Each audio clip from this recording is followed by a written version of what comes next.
Ils et elles étaient désarmés. Et les perspectives de changement manquaient face à un problème qui les hantait. Les habitants et habitantes de Châtelineau ont alors décidé de prendre les choses en main, avec l'aide du MOC Charleroi. Je m'occupais de la permanence sociale de la Banque Alimentaire.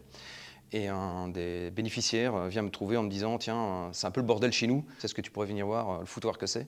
Ce problème de course de voitures, de rodéo urbain, posait vraiment de gros problèmes. À tout moment, les enfants pouvaient être happés par les véhicules.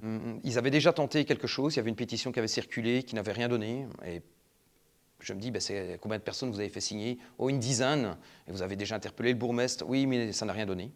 Donc j'ai dit, avec une dizaine de personnes, ça n'a pas marché. Mais si on fait signer toute la rue, qu'est-ce que ça peut donner? Et c'est là qu'en fait, il ne s'était pas posé cette question-là. C'est vrai que est-ce que le nombre peut nous permettre d'avoir un rapport de force suffisant avec le bourgmestre? L'avenir leur donnera raison. Le nombre peut avoir une influence. Mais le chemin pour y arriver fut long. Il a fallu travailler avec méthodologie pour inverser le rapport de force. Par chance, j'ai eu des personnes qui étaient vraiment motrices. J'en ai eu 5, 6. Tu crées ce qu'on appelle un comité de pilotage ou un comité d'organisation. Ce sont ces personnes-là qui vont t'aider à structurer l'organisation. Il a fallu travailler avec les gens sur ce rapport de force. Donc, comment est-ce qu'on peut avoir plus de rapports de force? En faisant signer la pétition à toute la rue. À 4 d'un côté d'une rue, à 4 de l'autre côté. Et à la fin, c'était eux qui faisaient le porte-à-porte et qui faisaient signer les pétitions. Un des problèmes majeurs de l'action collective, c'est de dire, oui, mais on doit aller voir un tel à la région, un tel... Non. Qui a le dernier mot? Dans ce cas-là, c'est le bourgmestre, donc c'est chez lui qu'on va aller. Et là, on apprend que la commune de Châtelet déteste, par-dessus tout, les articles négatifs dans la Gazette. Ils n'aiment pas les articles négatifs? Il n'en fallait pas plus pour que les citoyens et citoyennes arrivent à avoir leur propre article dans la presse du week-end en 2 coups de téléphone. Un mouvement payant. Le lundi matin, à 8h00, appel du fameux agent de quartier qui nous insulte de tous les noms. Et donc on leur dit impeccable, on peut vous rencontrer. 3 mois plus tard, on a un rendez-vous avec le chef de la police, le chef de corps de la police, le chef de projet de la police et le bourgmestre. Quand tu vas négocier, il faut savoir que quand tu vas négocier avec la partie adverse, tu ne vas pas là avec 2 coups de retard. Tu vas là parce que tu les as obligés à négocier. C'est qu'ils n'ont pas le choix, d'autre choix que de négocier avec toi.